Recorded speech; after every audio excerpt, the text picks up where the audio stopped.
south of the highway into the city. At the time, we included everything as Ward 1.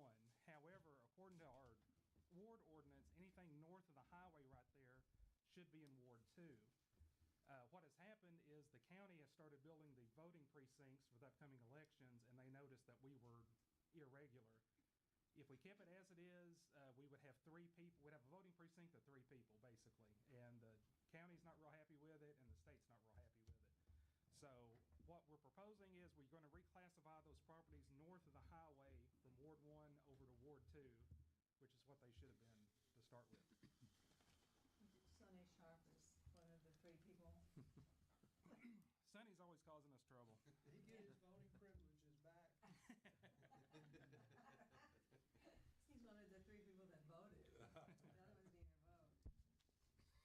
Okay, Scott. I guess we're getting comments about that particular piece of it. We just opened it up to the floor for any comments or... Sonny's tickled death to move and not move. He never changes places. He just flips, so. Now in my ward. All right, so with that being said, why don't we go ahead and call the meeting to order? Susan, if you would lead the pledge, and Roger, our thank you. I pledge allegiance to the flag of the United States of America and to the republic for which it stands, one nation, under God, indivisible, with liberty and justice for all. Let us pray. Our Heavenly Father, thank you for the opportunity to gather together to do the city's business. Please guide, direct us, and watch over us. We ask this in your name. Amen. Okay, Scott. Before we get started tonight, I would like to note in the record, we now have 2 microphones here for me and the city attorney. We're living fancy now. Goodness. Oh, and they even light up. No more complaints from... Mine's slightly larger. I knew that. All right, here we go. Roll call. Bob Van Haren. Here. Jennifer Baker. Here. Philip Frame. Here. Jim Bodenhammer. Here. Corey Manuel. Here. Nick Reed. Here. Wayne Allman. Here. Susan Stockton. Here. Okay, you've got the minutes of the October 16th meeting for your approval. I think Jennifer found a correction, but with that correction, I'll make a motion to approve. Second. Susan Stockton. Yes. Wayne Allman. Yes. Philip Frame. Yes. Nick Reed. Yes. Bob Van Haren. Yes. Jennifer Baker. Abstain.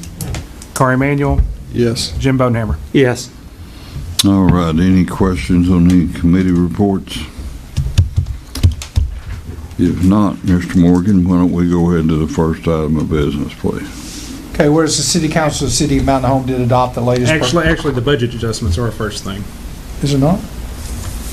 That's not on my list. Oh, okay. Yeah, I'm sorry. Yeah, I'm sorry. Go ahead. Well, with the new mic. Y'all sharing with the new glasses mics over and there. I'm gonna get him from the new everything, it's mics. Yeah. We've had to have a mute button. Whereas the City Council for the City of Mountain Home did adopt the latest personnel policy handbook by ordinance 2024-11 on June 2024. Whereas personnel policy handbook needs to be brought up to date with revisions to meet the needs of the departments of the city, therefore be it ordained. Current version of the personnel policy handbook, known as the City of Mountain Home Personnel Policy Handbook 2024, is hereby replaced by an updated personnel policy handbook 2025, which is attached as Exhibit A, and shall remain in full force and effect unless specifically changed by ordinance. The updated personnel policy handbook shall be kept on file with both the clerk's office and human resources department and will be available for public inspection upon demand. If any part of the personnel policy handbook shall be held invalid, such parts shall be deemed severable, and the invalidity thereof shall not affect the remaining parts.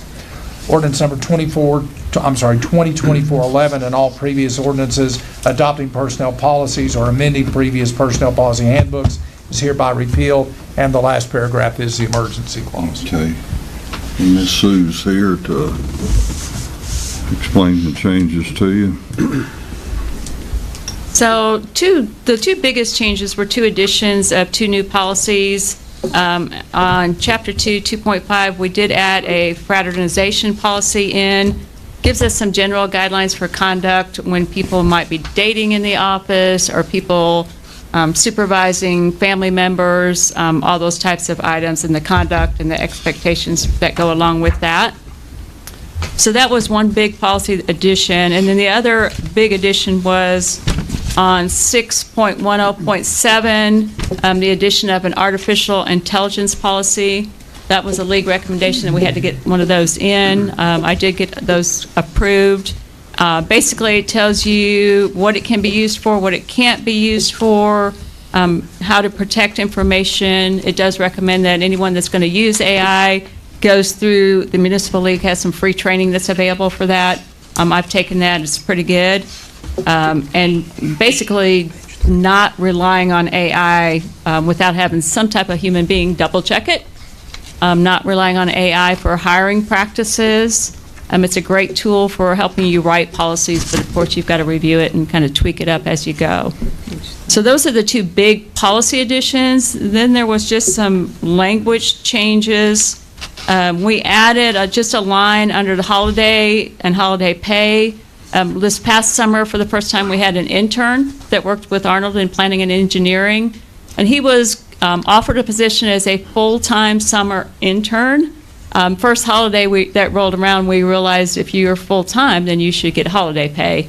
And we didn't have anything in the policy to address that, so we added that line in to address interns being paid holiday pay. And then there was one big removal of a policy. A couple years ago, we added a catastrophic sick leave bank.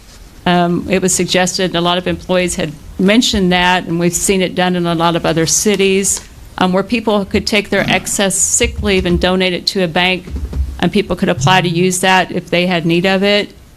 But I had 5 people that actually applied to become members of it, which doesn't even give you enough hours to kind of stock the hours that you might need. So after 2 years of kind of letting that ride along, we just went ahead and removed it. We get enough sick time. We upped our sick time banks that they can accumulate, so there's just not a real need for it right now. When somebody shorts on, if they're out for a long period of time, we have a donation policy, and people are always really good about donating time. So we just removed that one. I had a question about this AI. Did this come from the municipal league, the verbiage? The exact verbiage did not. I did send it down to Caleb Alexander and had him approve it, but the exact verbiage was what I had put together. Okay. Using AI for a good part of it. Well, AI Oddly needs enough. to explain this, because it says, AI may not be used to express political opinion to an elected official unless the opinion is requested by the elected official or public entity. So some of this I don't quite understand. That verbiage is directly from them, so It's I'm not just- going to say that. Can't express it unless requested. No, So it's- AI can't be used to express it, and I'm assuming that means it has to be in the elected official's own language, own words. Can't use AI to kind of generate that opinion. Unless makes requested by the sense. official. I mean, I don't, maybe it's just me, but I think that's confusing.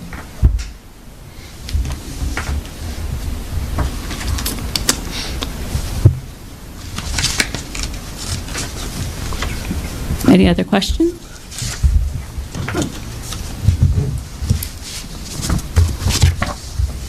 Do you have anything on that, Roger? No, we've reviewed it, discussed it. Okay. We're good with it. I wouldn't have been unless the league had signed off on it. They're much more involved and educated on that sort of stuff than we are, but I'm comfortable because she routed it the right way to get it checked out.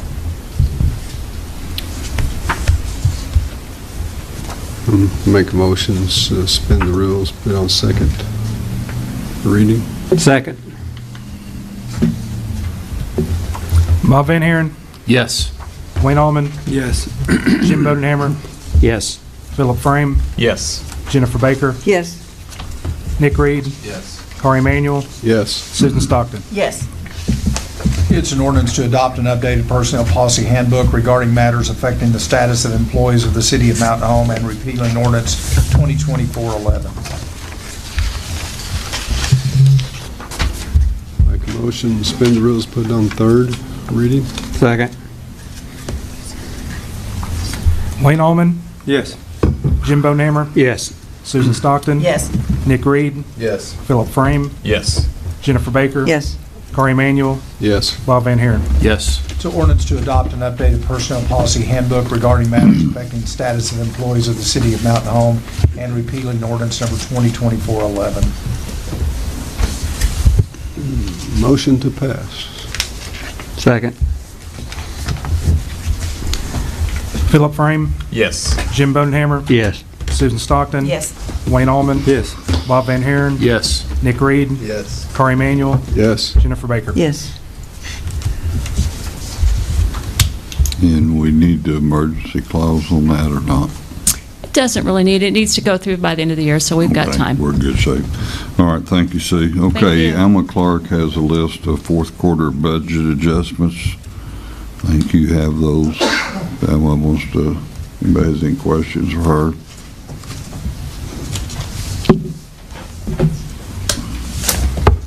These budget adjustments are just normal on the quarterly. We haven't done any this year because nobody really had any until the last part of the year.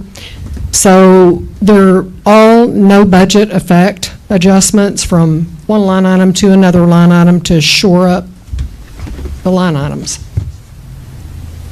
If there's any questions, most of your department heads are here on their transfers. Do we have it in our packet? Should have. Well, there's so many committee reports, sometimes it's hard to find things. And then the policy. Should be the first thing after your committee reports.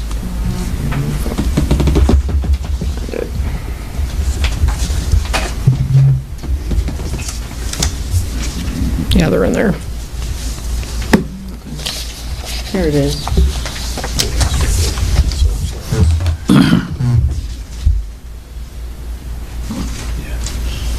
Well, I'll make a motion, we accept the budget adjustment. I'll second that.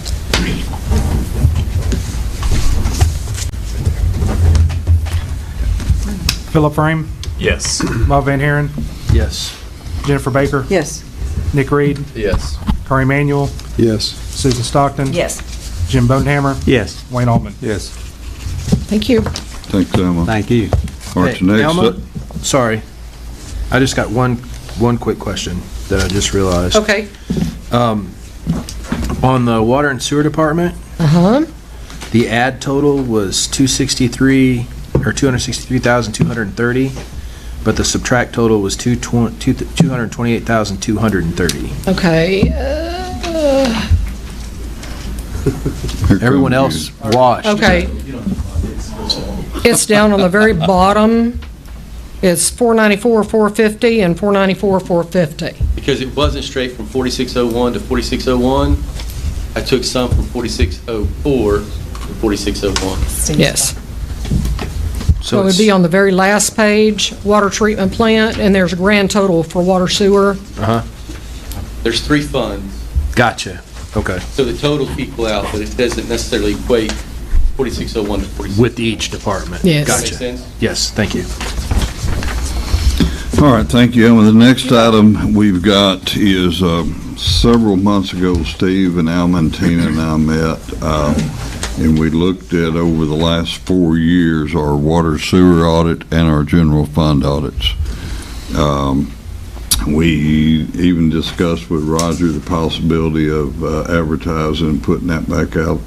That's a professional service, and advertising that through an RFQ process. We did that, and we have made a selection to go with a company called Thomas and Spate and Noble. They are the current auditing firm that we're using, the Ballard Company, did not even apply.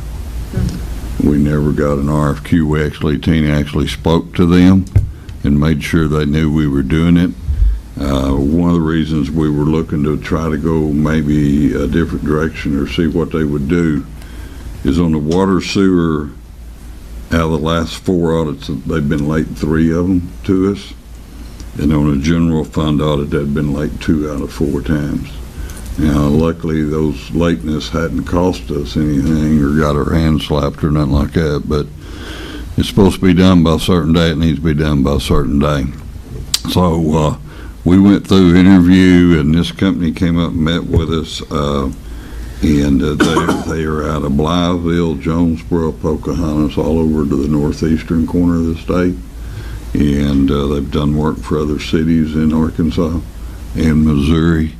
When we met with them, one of the things they told us they'd like to do if we approve this is normally Alma and everybody else that's involved with anything packs all the audit material in boxes. It's lined up in this hallway unmercifully out here. And then we transport to Ballard, and they start about 1st of February, the end of January when we get it to them.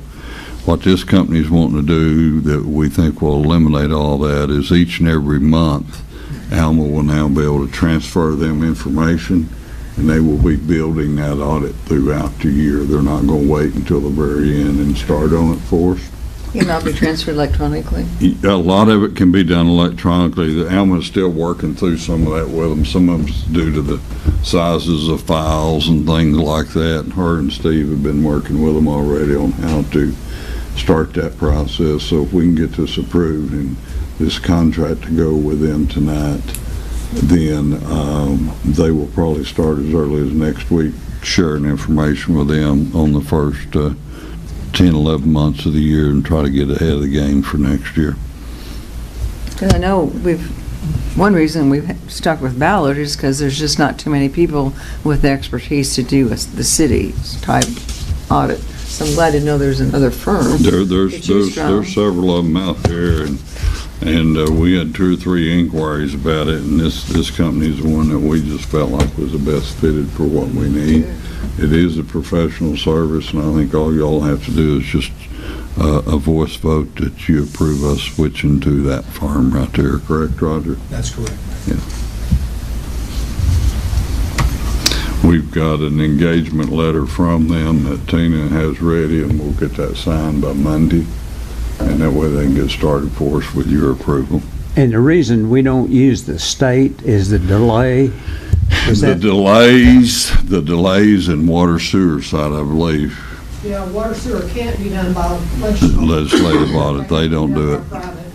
Yeah, and there's no way, especially on the general fund now with the bond issue we've got for the park tax, there are some dates that has to be done by so that we can maintain our credit rating as well, so we don't want to jeopardize any of that. So. A million years ago, we used the state, Jim. We used to, and you and I may be the only ones that remember it, but back probably in the 80s, we used the state a good deal. But it got to where they were dragging farther and farther behind, and the mayor's right, our bonding requirements and stuff like that. It's just not feasible, really, for a city our size, I don't think, to utilize them. So we haven't for years and years. I so move we accept recommendation of the mayor. Second. Jennifer Baker, Yes. Philip Frame, Yes. Bob Van Haren, Yes. Nick Reed, Yes. Corey Manuel, Yes. Wayne Allman, Yes. Susan Stockton, Yes. Jim Bonhammer. Yes. Okay, the next item you've got on here is finalizing a vendor for the new community center for the food service. As you all know, from the very beginning of that, there was a space in the center designated for a very small cafe, smoothie bar, whatever might wind up there. None of us really knew. And but something similar to what Bookworms is to the library. That space is there in the building.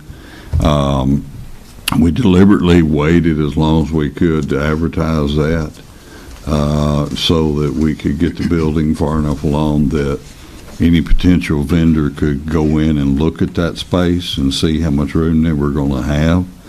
So once we got it to that point, we put out an RFQ. We advertised that, and we required any potential vendor to come and do a walkthrough of it. We had 4 vendors do walkthrough, and then when they submitted their packages, we've met numerous times and have decided that we want to go with what's called Denwalt Beverages. Denwalt Beverages, if you don't know it by that name, they're better known as Denbro. They've got a location up 201 North right there before you get to Vantive. Two brothers, Joey and Jackie Denwalt, on that, and they have come in and really presented a strong case to be that vendor out there. And they've offered us a 1-year lease with 3-year renewable options on it. We didn't want them to get tied to something that, didn't work for them and didn't work for us, so we thought we'd start off with a year. The library did theirs very similar to that, a year, and then now they're on 3-year agreements. And I've got a copy of what's proposed. There's a 30-day out clause on it with either party. Yeah, Mayor, I think when we were talking about that, I think I'm wrong. I think it's 60 days. 60 days, I think okay. we initially looked at 30, but I think it's But actually 60. Daniel has met with them quite a bit out there. And the hours will be very much aligned with what the hours of the center are. So if people that go out there and exercise at 6 o'clock in the morning, if you want some sort of drink when you're done or before, you'll be able to get that. Two of the vendors that were looking at it real hard, I think they backed out because they thought they were going to have the concession stands as well, and that's not the case. Daniel's going to have his own concession stands in the gym and by the pool for when events are going on in those two areas. And what they've offered up and the top menu they've got, if you've ever tried their place up 201 North, I think would fit real well. We did a survey online, and all of very heavily in favor of a smoothie, salad, coffee type situation. That's basically what they do.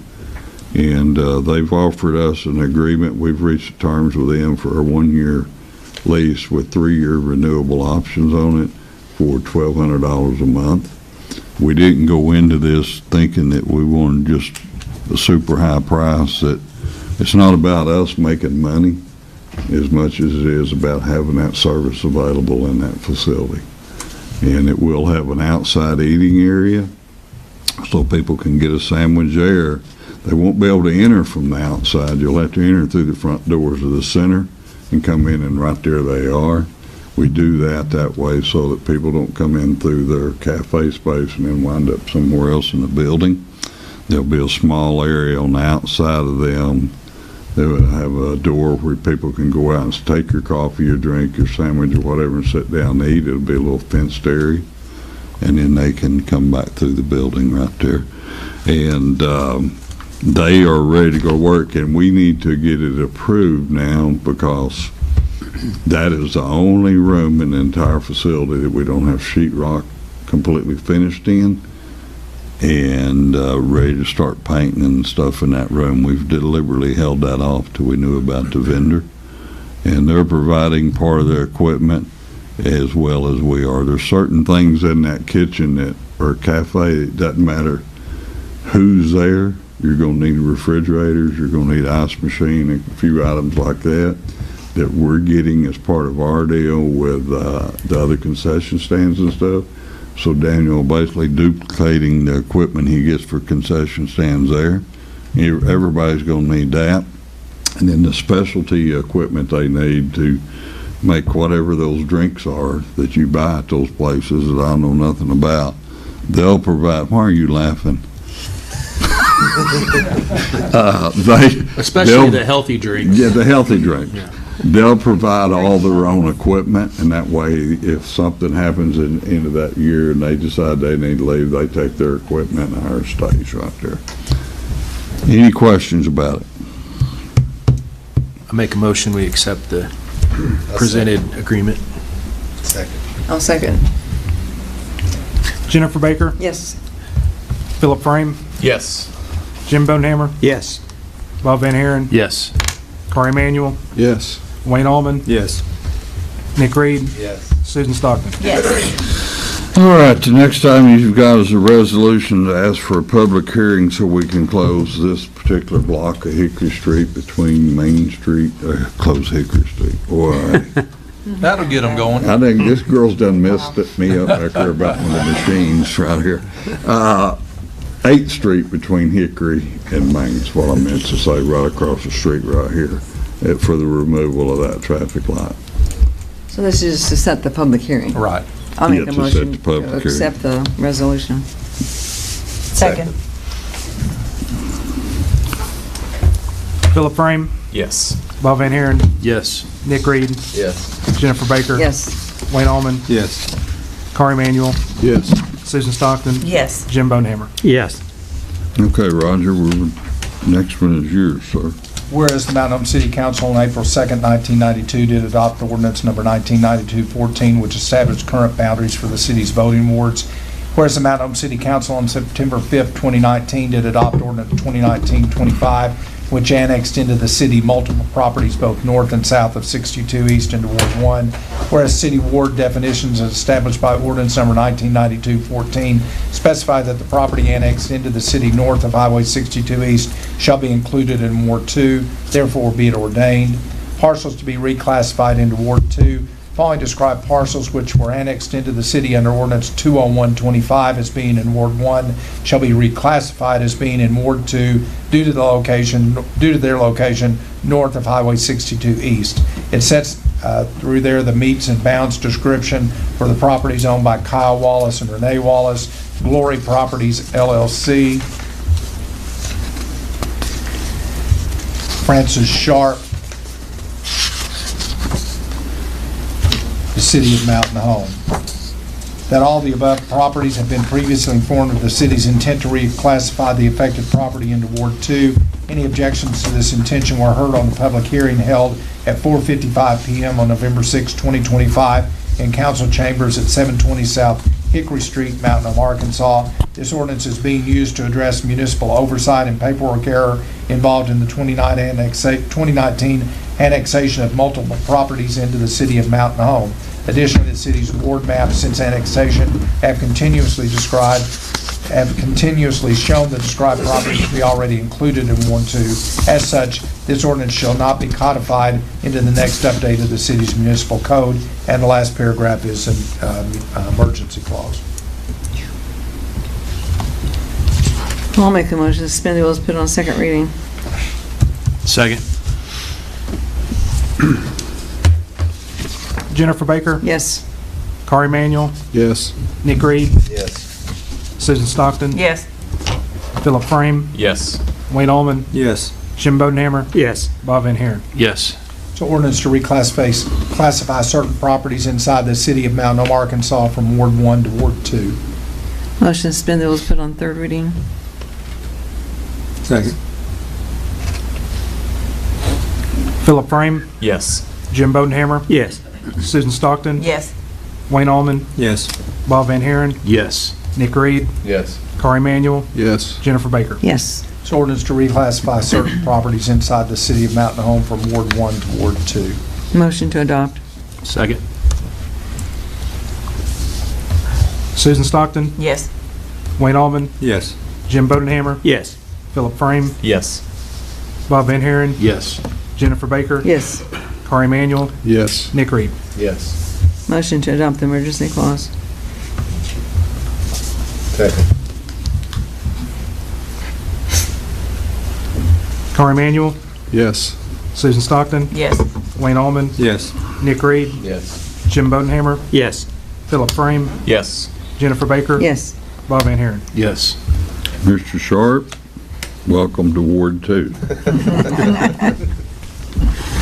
All right, Roger, the last item, please. Whereas City Council of the City of Mount Hope believes that the construction, repair, alteration, location, and maintenance of signs should be controlled within the city of Mount Hope to protect the public investment in the streets and highways, to promote the safety and recreational value of public travel, and to pursue natural beauty.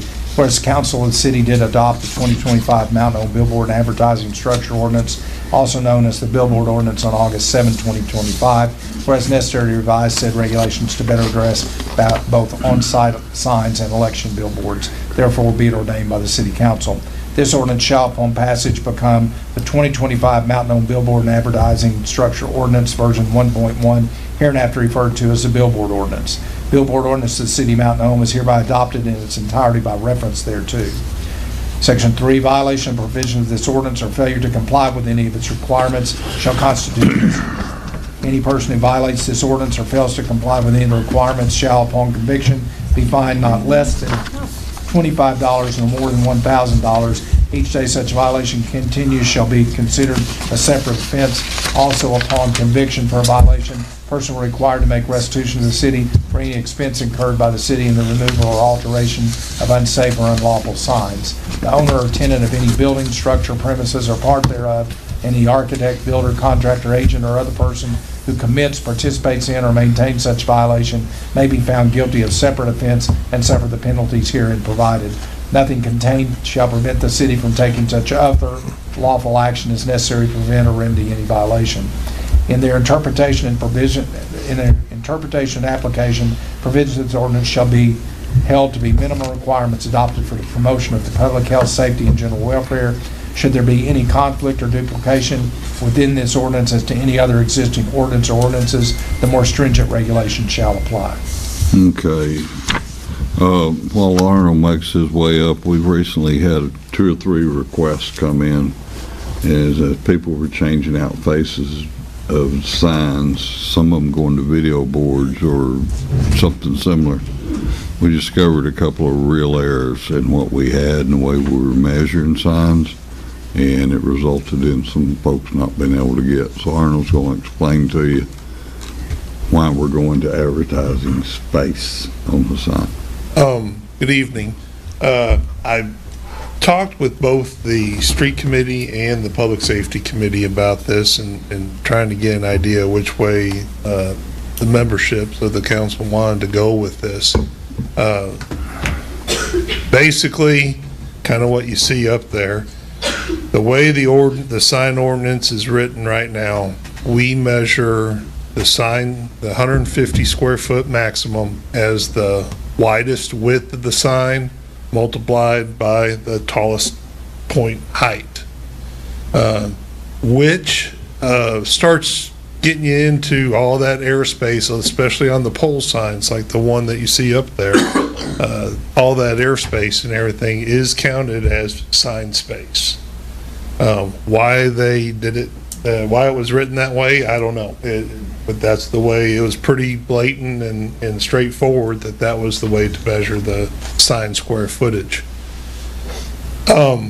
We have, once we understood this, our building inspection and planning and engineering started mandating these 150 square foots according to the rules. We've started to see very quickly the amount of variances that crop up with this. One of them being an Aldi sign at the last planning commission, even though their sign is only 8 foot wide, pretty small comparatively, but they had it up there, I think 40 foot or so. Well, you multiply that by that height, they're over the square footage, even though they just got a small sign up there in the air. So once I presented this all to both of those committees, the consensus feeling was basically, let's just take the sign square footage as the actual signage, lettering and signage, what is up there as a sign. There will still be that overall height requirement cut off. The 150 square foot is pretty reasonable for around the state. That hits kind of the middle, kind of the upper region. It goes from about normal around the state for our size cities is about from 100 to 150, somewhere in there. The interstate cities start getting into the billboards, which allow much larger ones, and then there's also some that allow even the overall height. Some of them is 12 foot. So you can run the gamut. As we always love the sign ordinance as much as we seem to open it up here lately. But that's what we got presented to you. That's what's written. Did we also put in the political Yes. section? Yes, we picked up that the same language we have in the small sign ordinance is repeated now in the new billboard ordinance.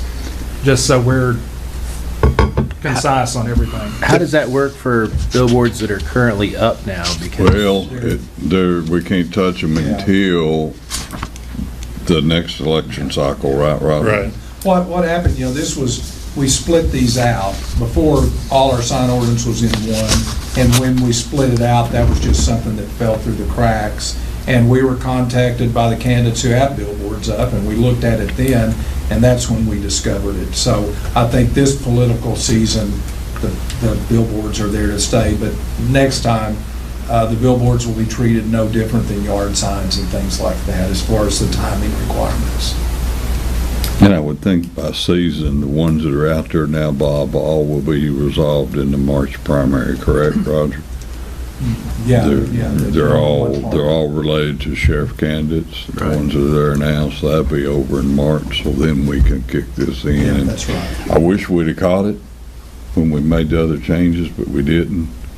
And the day the first one went up is when all the furs started flying, and we realized that. Right. Yeah, in fairness to people that put them up, and it's not just one guy, but in fairness to people that put them up, they're within the guidelines by what we've got right now. Nobody did anything wrong on their part. Yeah. The other question I've got is the section 4, or number 4 in section 11, says joint identification signs shall be limited individually instead of collectively up to 32 square feet for each individual sign. So does that mean you could potentially have up to 214 square feet on one pole then? Yeah, well, and one sign that comes to mind real quickly is like the Hobby Lobby sign and everything out there. Yeah, those signs can get larger with the ordinance, and that's been carried over from the very beginning. That hasn't changed. Yeah. Okay. So if you had one 150, then you could have two 32s below it, or 3 32s below it. Doesn't matter at that point. That's that type of sign. That type of sign. Yeah. Yeah. There's several of those around. Right. I was just wanting to clarify. Yeah. And the sign ordinance is very, it's touchy and it's very hard to enforce. We deal with it about on a weekly basis anymore. Well, I was just thinking if there was an individual business that actually had a sign that big and had 4 extra panels besides their 150 on the top, even though it's one business, it would still count as separates. Yeah, they're all separates. And that's all I wanted to clarify. Especially like the Hobby Lobby sign, you got all those individuals that's in the mall and everything else underneath it. That's what that was made for. But it could be a solo business is what I'm saying. Mm-hmm. This takes height out of the equation? No, the overall height is still going to be there. It is? Yeah. Okay. It just doesn't count as the square footage. It doesn't count as square footage. Now, the square footage, the 150 square foot, the way we got it written is going to be just that signage area. Basically, just that square area on top of that pole is for the signs that you see there. And then the additional, in this case, the U-Haul sign would count under the 32 square foot. Right. No, that would be all that, because that's all part of one commercial property. So that little U-Haul sign will count along with that signage up on top. We even debated around, okay, what if they start painting the poles? And, put, we'll say like that, First USA Storage wording up and down the pole. Then that pole also becomes part of that signage. Because it's advertising space. Yeah. So it'd be the width and the height. We'd of the have pole. to calculate, all that fun stuff. Which we can. That's no problem.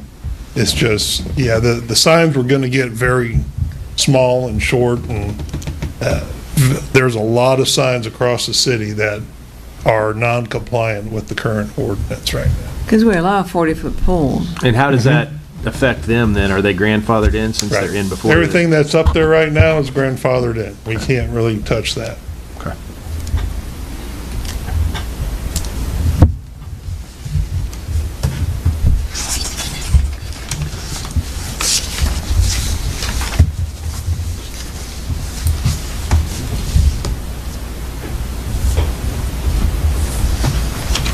Well, I'll make a motion to suspend the rules, put on a second reading. Second. Kari Emanuel, Yes. Susan Stockton, Yes. Jim Bodenhammer, Yes. Wayne Allman, Yes. Philip Frame, Yes. Nick Reed, Yes. Jennifer Baker, Yes. Bob Van Haren. Yes. It's an ordinance regulating the use of billboards, outdoor advertising structures, and other large signs in the city of Mount Hope. Motion to suspend the rules, put it on third reading. Second. Jennifer Baker, Yes. Philip Frame, Yes. Jim Bodenhammer, Yes. Bob Van Haren, Yes. Nick Reed, Yes. Carl Emanuel, Yes. Wayne Allman, Yes. Susan Stockton. Yes. It's an ordinance regulating the use of billboards, outdoor advertising structures, and other large signs in the city of Mount Hope. Motion to adopt. Second. Jennifer Baker, Yes. Philip Frame, Yes. Jim Bodenhammer, Yes. Bob Van Haren, Yes. Susan Stockton, Yes. Nick Reed, Yes. Carl Emanuel, Yes. Wayne Allman. Yes. Okay, and this will just take effect in 30 days, and that's good. As far as the permits we got in the work, Yeah, they can work around yeah, that. they can work around that 30 days. Okay. That's all I have on the agenda, unless anyone else has anything. I just have one real quick thing, and I've talked to Steve about it previously, and Arnold, I don't know how we can go about doing this, but as we're working to close this traffic light here on the corner, what do we need to do as a city to rectify the left-hand turn onto Hickory from 62? Because One at the other intersection? yes, right here. I mean, I don't know if we have to, as a city, file with the state, but it's just a dangerous area, because legally, you have to stay to the right of the double yellow line, which is for the turn lane to turn left onto 9th Street. And so a lot of people end up side by side there, or traffic just flies right up in behind them. I mean, it's a real dangerous area there. How, Being the state highway, about all that we could do is write a letter Okay. to the highway department and have them study it and see what since it's their property. right. I just didn't know if we could have them, or request them put some of those, like, panels along it, you know, where it blocks it off, so you literally can't pull off into there till the turning point, or, you know. We'll notify them of the situation. Yeah, I encounter it every day. Right. Pulling Talking about in and out of Hickory City and Hall here. 62 by the sheriff's office? Yes. That's, And it's turning just- left is impossible. Well, Especially during traffic hours, when you get the school traffic and the work traffic going about 8 o'clock in the morning or so, it starts getting backed up every direction. well, and the legality's been addressed. If you're heading north on 62 in that turn lane that's actually for 9th Street, and somebody hits you head on, you're at fault. Yeah, because you And- crossed the double yellow. Because you crossed the double yellow, and I don't think a lot of people realize that, so I just wanted to bring that up. And I don't know if there's any way you can foolproof it this town, so. Well, I mean, but if there's something we can do, I'd like to see We got it. them driving down one ways quite a bit. Right. So, But we can send RDOT a request to look at it and see if they got an idea. see what we can do. All right, thank you. Motion to adjourn? Oh, Heather, do you have something? Oh. Is it itch?